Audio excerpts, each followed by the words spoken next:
there lived a rich man on an island. He was very fond of hunting, but while going hunting, he came across the land of a poor basket maker. This land was covered with thorn bushes. The unevenness of this field and the difficulty of walking through the thorn bushes seemed very unpleasant to the rich man. One day, the rich man called the poor man and said, "Give us this land." The poor man replied, "Sir, I have been living on this. I do not want to sell it." The rich man became angry at this.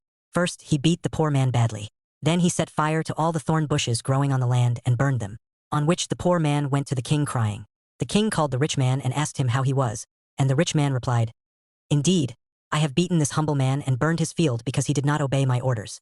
The king said, "In the false pride of wealth, you have caused an innocent poor man undue suffering and great loss, although your great-grandfather was even poorer than him, who became the owner of so much wealth thanks to our own family, the one whose heritage you are so proud of at this time. In my opinion, this poor man is better than you because he earns his living by his own hard work." Now the king ordered that the rich man and the basket maker be stripped naked and left on an uninhabited island. In compliance with this order, both of them were taken to an island for a week, where savages lived. When the savages saw them, they wanted to kill them at first, but the basket maker persuaded them by begging them to accept his invitation and explained that "we will serve you." At the same time, he took a cap from there and put it on the head of a savage.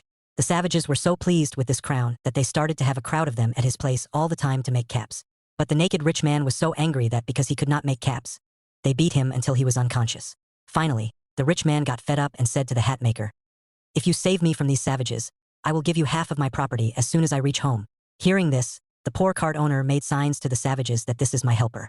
Do not say anything to him," on which the savages did not tease the rich man again. Rather, they started giving him food along with the cart owner. After doing this for a week, a government boat did not come and took him to the king from here again. But now the rich man was in this condition. If you bite, there is no blood in the body.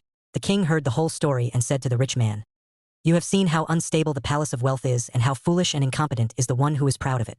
The real rich man is the one who knows the skill and can work hard. Now go and fulfill your promise and give this poor man half of your property." The rich man reached home and handed over half of his property to the poor man as promised, and thus the poor man got the fruit of his patience. Did this story touch your heart? Don't forget to like, subscribe, and share with your loved ones. Let's spread the magic of love and dreams together. Stay tuned for more heartwarming tales.